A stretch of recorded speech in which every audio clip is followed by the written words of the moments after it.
American fighter planes based in England, operating in the skies of Western Europe against the German Air Force. This is the P-47, the Thunderbolt, a fast, tough, high-altitude fighter with a dive like its name and an 8-gun blast in its wings. Here is the Lightning, the P-38, master of the air in many theaters of war. The long range and concentrated firepower of this great fighter counted in Western Europe, too. The Mustang, the P-51, longest range fighter in the world. Speed, fast climb, quick dive, tight turn. A fighter pilot's dream. Into these three great fighters, America poured its genius, its millions of man-hours of labor, its faith in victory against the Luftwaffe. And in their single cockpits, it placed its carefully chosen sons, trained to a fighting edge, trained as never before. Here is their report, catch as catch could by their own gun cameras in the instant of action, and delivered in return for your toil and your treasure and your high hopes.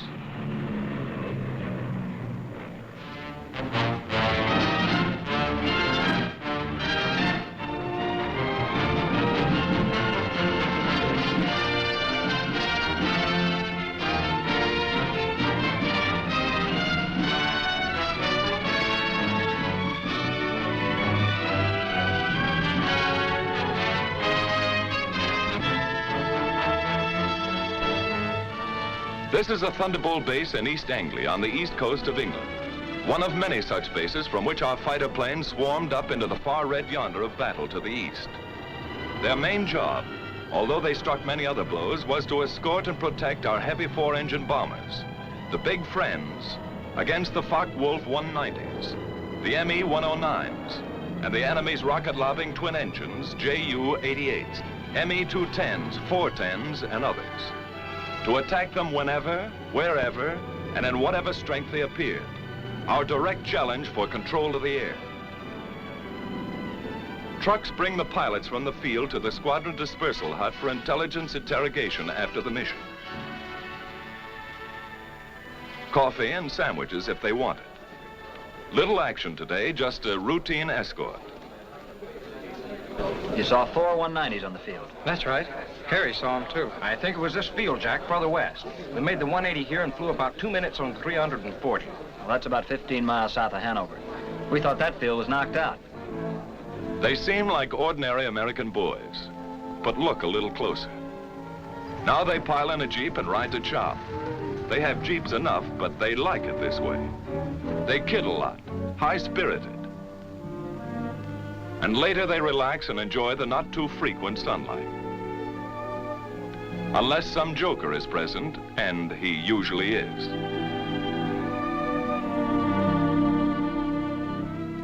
They keep pretty fit, ready to stand anything up to 7 hours in a single seater in substratosphere, alert every second.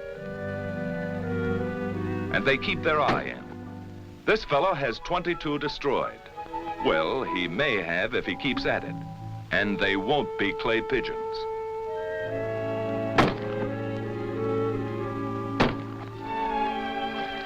The old swimming hole is the same in England as at home. They had a beautiful summer in England that day. Little aquatic practice won't hurt either. They may have to make a high dive with chute and become a channel swimmer almost any time. Of course, it gives their airborne pals a fine chance to practice low flying a bit.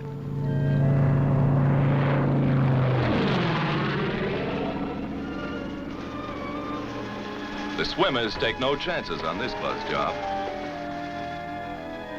Maybe they're learning not to get behind the 8-ball here. Put the 6 in the corner. Getting in shape for Wimbledon in a small way. Good shot. Keep your eye on the little white ball, Eddie. Keeping up with their crooning, naturally. May need that in the good old by and by. Everybody's favorite newspaper in this town. What goes on in New Guinea, China, and Luzon? What's happening at home? Best of all is their comradeship. Fellows who are trusting one another with their lives in this teamwork war learn to be friends. Somewhere else in England, and another day, from deep sweeps into enemy territory, a weather reconnaissance plane flies in.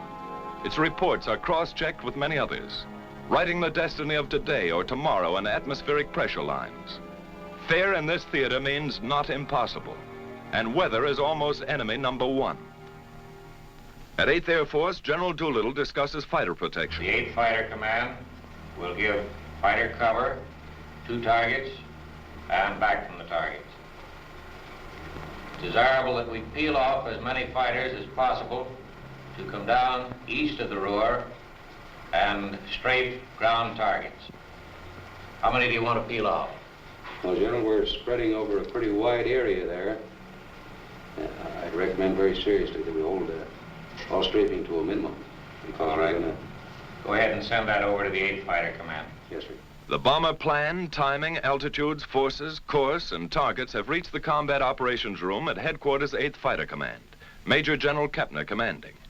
Now the General and his Chief of Staff, Brigadier General Griswold, come in to inspect and discuss the plan of escort.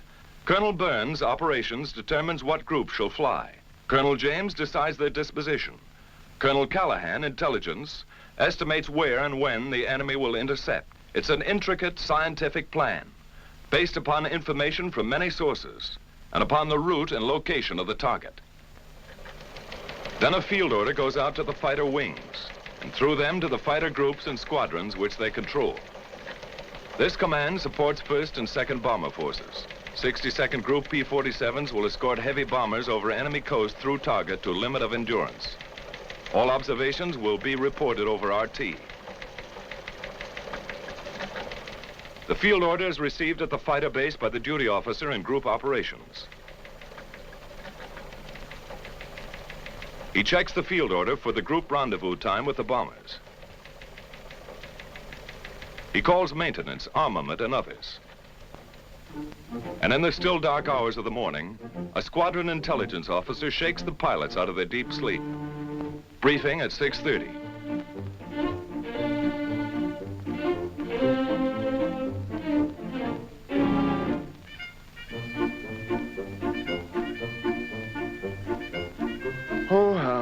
Why can't they fight the war at a reasonable hour?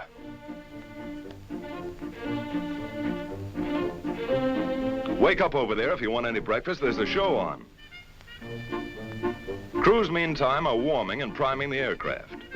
The crews are a vital part of this show. Tune their kites to fighting pitch. Going places as always, long-range wing tanks are fitted.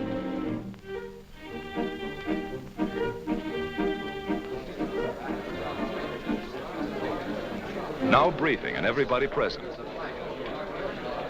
The colonel comes in. These fellows are veterans of many missions, so he gives them the essentials without ceremony. Okay, boys, today we're going to escort 10 boxes of bombers, 36 ships to each wing.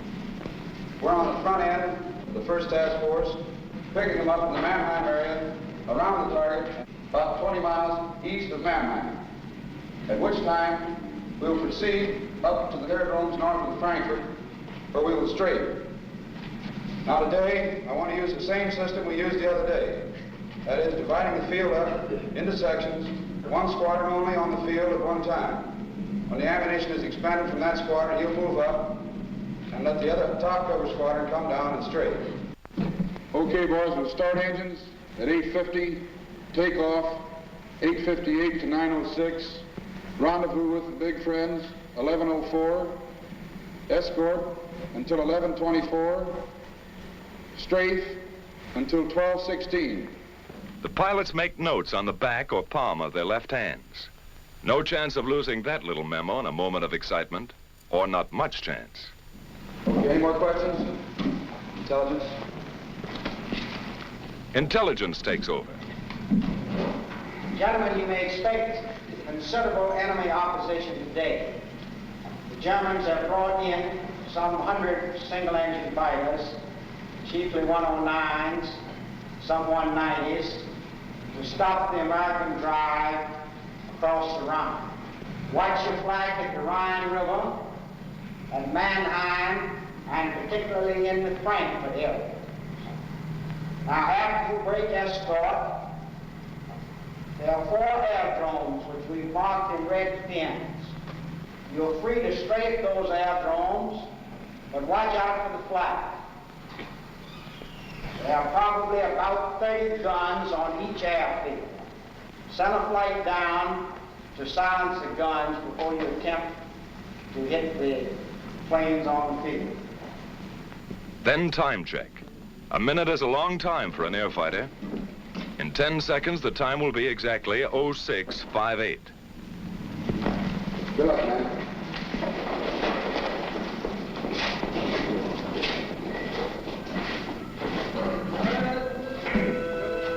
Surprised?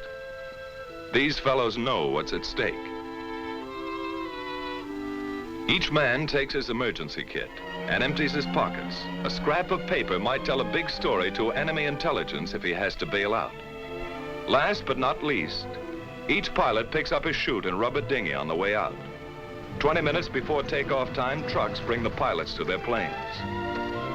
The group leader gives his own flight special instructions.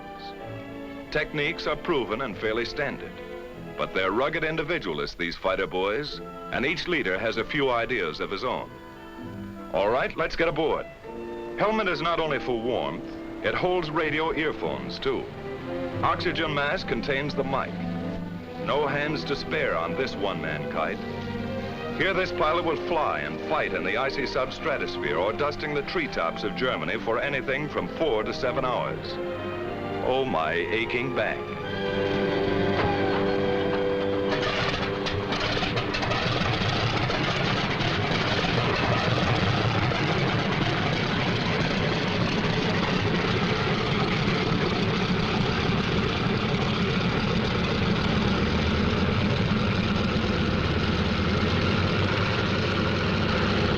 All clear?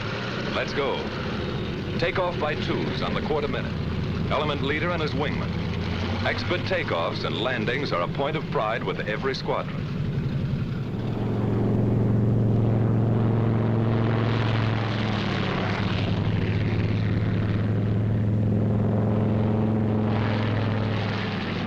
While at other bases, timed to the escort schedule, the P-38s get underway. And at still others, here go the long-range Mustangs to keep their rendezvous with the big friends someplace deep in Germany. Somewhere out there over enemy territory, near or far on the long route as the bombers go out and come home, each of these fighter formations will make rendezvous with them at a certain point on the exact minute. These thunderbolts climb steadily over the channel and into hostile air. They keep fairly close together to prevent wandering and to save gas. That all-important item for the long-range escort fighter. He can't borrow a couple of coupons over Frankfurt or Cologne. Now they open up into battle formation, fairly line abreast. Each pair, leader and wingman, never willingly separated, is a combat element. 4 planes are a flight, 8 a section, 16 a squadron, 3 squadrons a group. All working together because it's teamwork every second or die. Just as simple as that. Close to rendezvous now, and in the distance are the bombers. Advanced formations of the perhaps 100-mile-long armada. The Thunderbolts maneuver for their escort position. Each pilot searches the sky constantly, watching for the main enemy attack which may come near the coast or deep in Germany, or a hit-and-run sneak attack by the enemy's aerial snipers. Red leader to outpost. Bogies at 10 o'clock level. Outpost to red leader. Your bogies look like friendly Spitfires. But these black darts are not friendly. This is red leader. All right, men on the ball. This is it. 109's at 9 o'clock.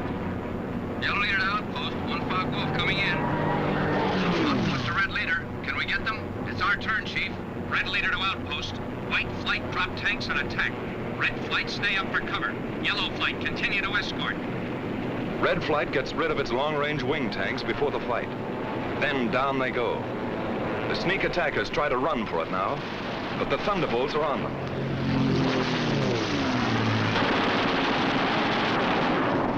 With the touch of the finger on the stick, a camera and 8 machine guns are put into action. Small cameras set in the wings make the record. Poor pictures due to gun vibration. But you see it when it happened, as the pilot saw it.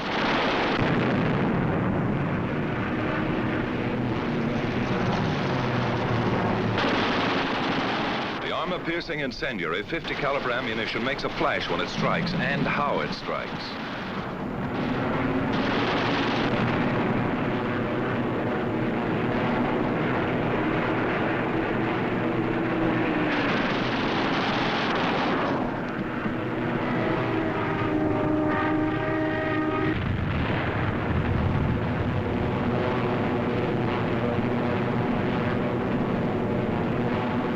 Bombers, ready with their own guns for anything that slips through, didn't need them this time. All over now, just a skirmish, part of the escort routine. The flight reforms and climbs to regain its position with the rest of the squadron.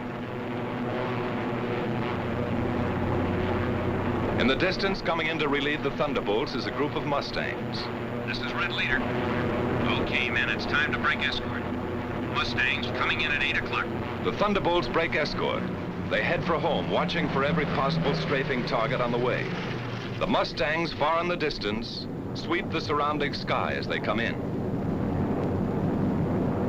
Next to the belly or wing tank, which doubled the fighter range, the most important feature of long-range fighter escort was the relay system. Because of differences in bomber and fighter speeds and the need of much weaving, fighters used up their time and distance almost twice as fast as the bombers. Thus, the same group of fighters could remain with the bombers only 25 to 40 minutes out of a 6 or 8 hour mission, going and coming.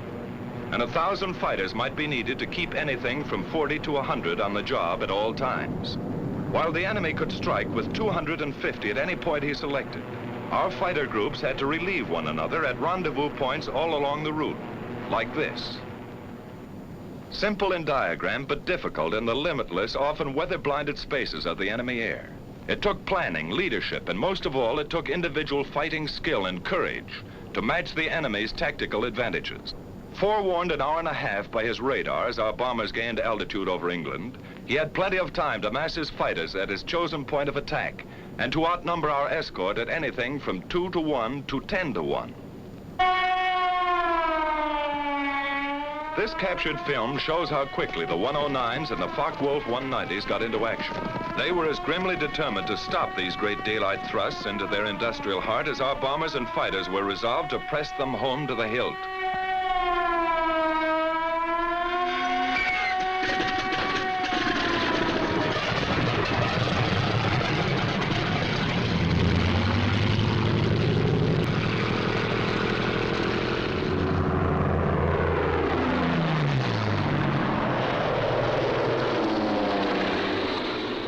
In Germany now, weaving ahead, above, below, and all around the bombers like a screen of destroyers protecting the main fleet, a group of escorting Mustangs watches every corner of the sky. They don't have long to wait. Ceaseless training plus battle experience has taught them to recognize the enemy almost by instinct. Where they are, how they act. First hostile aircraft is spotted. Blue Leader here. Watch it, fellows. 109 to 10 o'clock. The enemy fighters are massing for an attack on the bombers while our pilots watch every move of their very tactics. Yellow Leader to Blue Flight. Looks like they're trying to lead us away from the bombers. Green Leader here. You're right. Here comes another 9 o'clock. Blue Leader here. Blue Flight drop tanks. Yellow and Green Flight stay up for cover. The Mustangs drop wing tanks and plunge into the fight.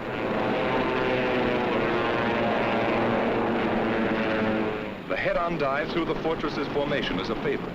So fast sometimes and so many, our fighters cannot head all of them off.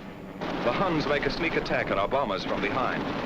Some of them get in close, as this captured enemy gun camera film shows, and hammer our bombers with their 20 millimeters. It's punishing, but they shall pay. The Mustangs are in the thick of it, and the battle ranges all over the sky as other formations join in.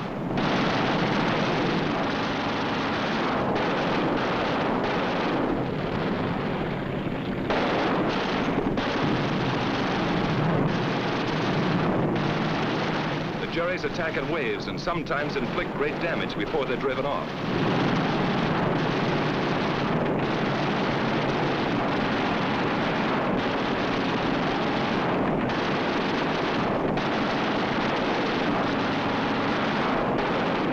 A B-17 catches fire and goes down in flames. The German pilots are determined. So are ours. To the death.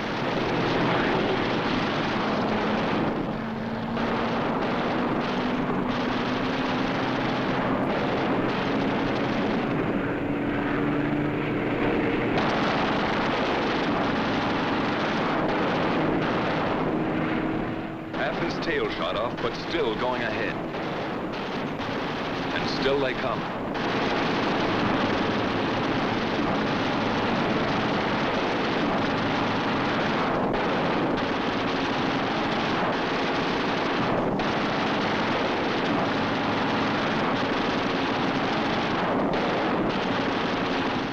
We lose another, but they cannot stop us. Our fighters, often heavily outnumbered, engage the enemy all over the sky. And this battle is only one of many. Day after day, month after month, Mustang, Thunderbolt, Lightning against the ME-109s and the FW-190s. Our fighters attacked, attacked, attacked. 2 into 10, 6 into 50. They broke up the enemy's mass assaults. Then his shattered flights were pounced upon and destroyed individually. Our victory column soared at the rate of 4 to 1. Great and gallant days they were. Many new aces, many empty places. Victory, victory, death, victory, victory.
While our ever-increasing fleets of fortresses and liberators pressed relentlessly onto their targets, whenever attacked, they defended themselves with legendary gallantry and effectiveness. If a missed rendezvous or other misadventure, due usually to blinding weather, prevented fighter protection somewhere, they suffered heavy losses. But no American fighter ever failed them because of enemy odds, however great. Never was a mission turned back by enemy action. Our bomber and fighter losses, though strikingly less than the enemy's, were heavy. But the home front sent us more bombers and fighters, and more well-trained pilots, and our fleets grew mightier by the month. But the enemy first-line operational strength was maintained also. The great air battle of Europe was still undecided. In February 1944, there was a sudden change. Our fighters were ordered to range wider, even at some risk to the bombers, to seek the enemy instead of waiting for him, and above all, to follow him to his destruction. A gigantic fighter battle raged across the European skies with victories by our fighters alone of 60, 85, over 100 destroyed each day. The fight came down from almost invisible heights to the final decision, perhaps only a few feet above the ground. Enemy warplanes of every kind and in fantastic numbers were splashed all over the landscape of northwestern Germany and occupied Holland, Belgium, France.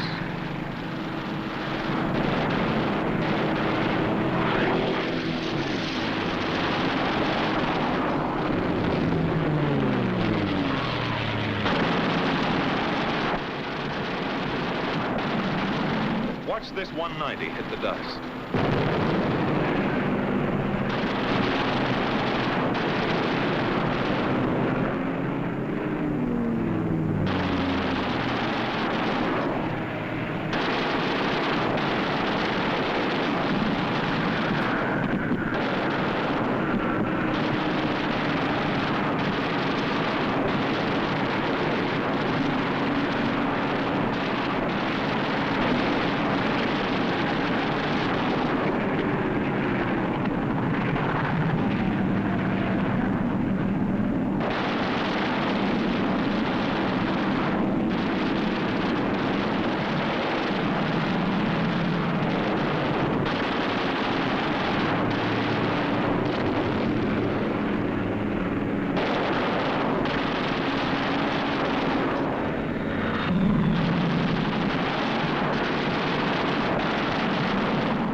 was a crucial battle.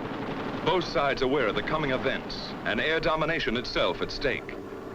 Once again, a better cause, better planning and leadership, better equipment, and beyond everything else, the know-how valor of our fighter pilots gave us victory. Only this time it was decisive. So many of his aircraft exploded over his own forests and housetops, or were driven, flaming wrecks, into the ground. So many of his famous fighter leaders met death at the hands of some grimly determined boy from Illinois, or Wyoming, or wherever, that his morale was shattered. His defense plan was smashed. The Luftwaffe cried, "Enough."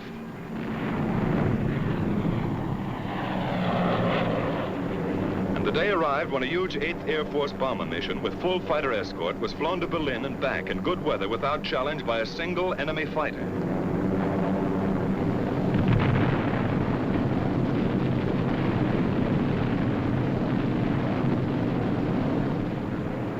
Quickly now, our long-range escort fighters seized their opportunity. Since the enemy did not come up to fight, down they went to blast his planes to pieces and burn them on his own aerodromes all over Western Europe in the very heart of Germany. It was the most savage and devastating fighter ground attack on record. Returning from unchallenged escort duty and on many special missions, they burned his aircraft by hundreds, harried him from one airfield to another, forced on him a degree of dispersal ruinous to his efficiency. His frequently intense light flak, sheets of machine gun fire from flak towers and ground installation caused losses, heavy ones. 4 times as many as the same number of fighters would sustain in aerial combat. These are the films of the victors, and they do not show the cost. But our fighters never flinched, and by their fine courage facing destruction in single-engine planes only a few feet above the ground, 500 miles from their bases, they smashed the heavily concentrated front-line operational strength of the German Air Force forever.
These Jerry revetments could be attacked only through the front door.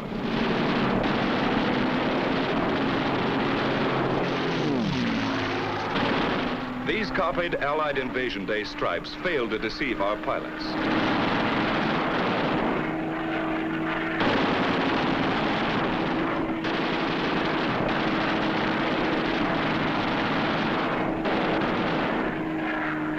The enemy often dispersed his aircraft in the woods fringing his airdromes.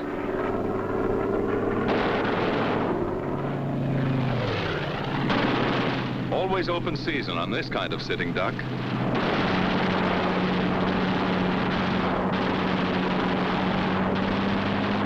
Watch this boy reef it around for another crack.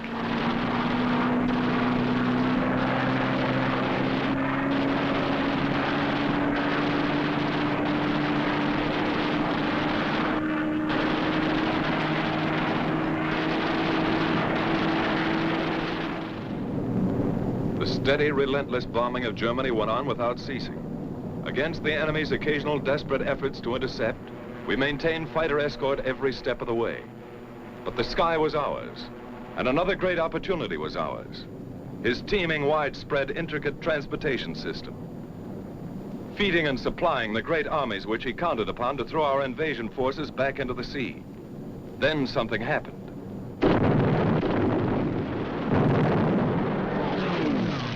The enemy's roads and railroads were struck with a mighty force of air power.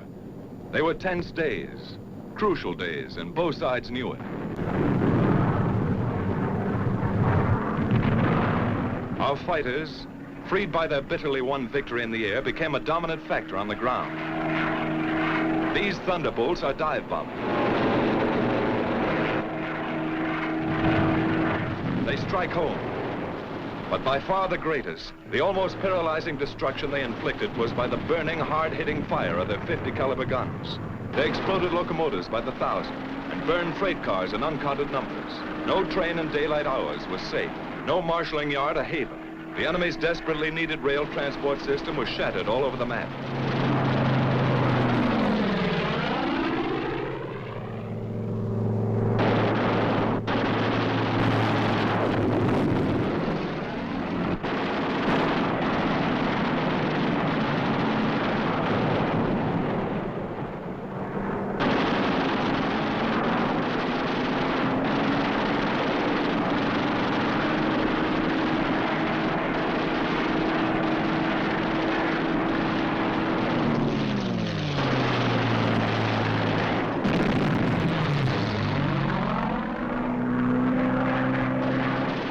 Tank goes up, one of many.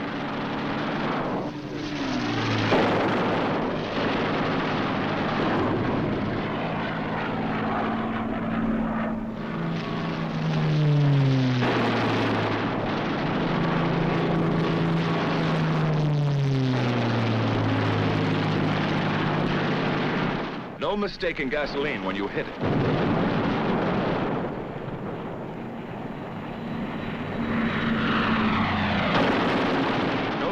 Too small, even a single railroad car.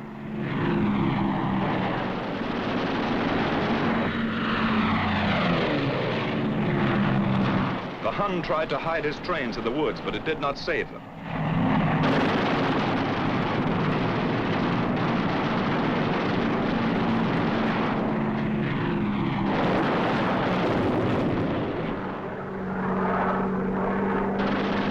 His diversion of traffic to slow-moving barges was no escape. The hail of our fighter fire swept the canals.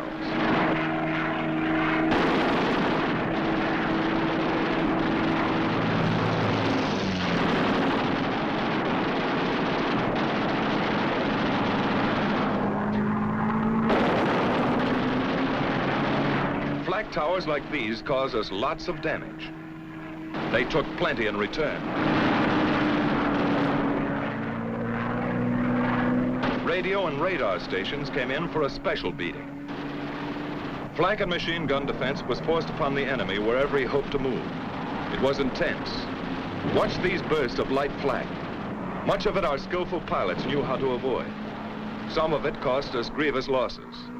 None of it turned us aside.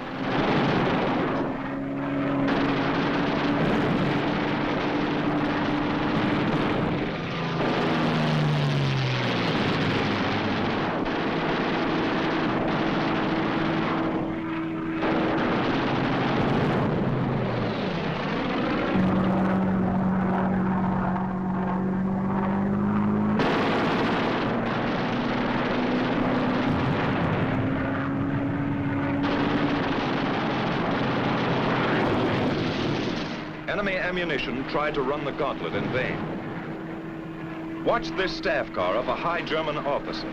Was it Rommel? Could be. At the same time came such a scourge of road traffic as never before known. The enemy could move his convoys effectively only at night, was delayed and destroyed wherever he turned the wheel. What did this mean to the German armies in the West? How did it count on Invasion Day and the Battle of Normandy? Here is the picture of the enemy's transportation system as he was able to take it into the crucial test. Yes, this is the report our fighter pilots send back to you. The great armadas of our bombers sailing unhindered through the enemy air. Our gallant armies driving ahead without having to keep one eye cocked over their shoulders. Their gun emplacements unobserved.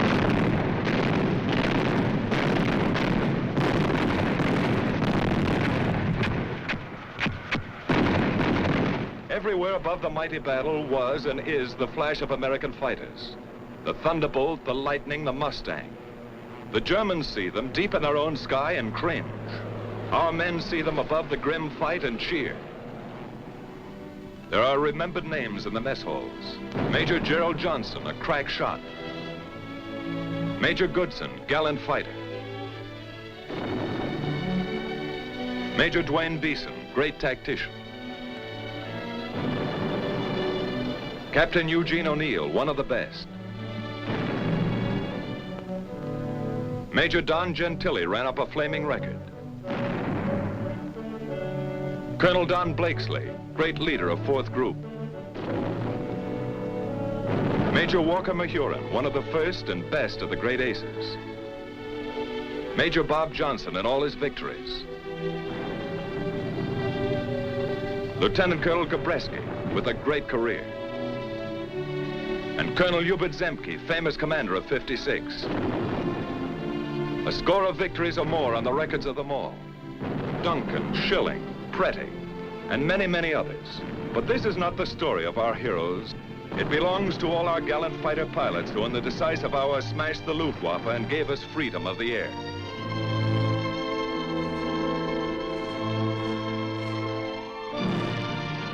Thanks for watching. If you'd like to help us produce more compelling historical content like this, please like, comment below, and share this video with fellow history buffs. And of course, be sure to subscribe to help keep history happening.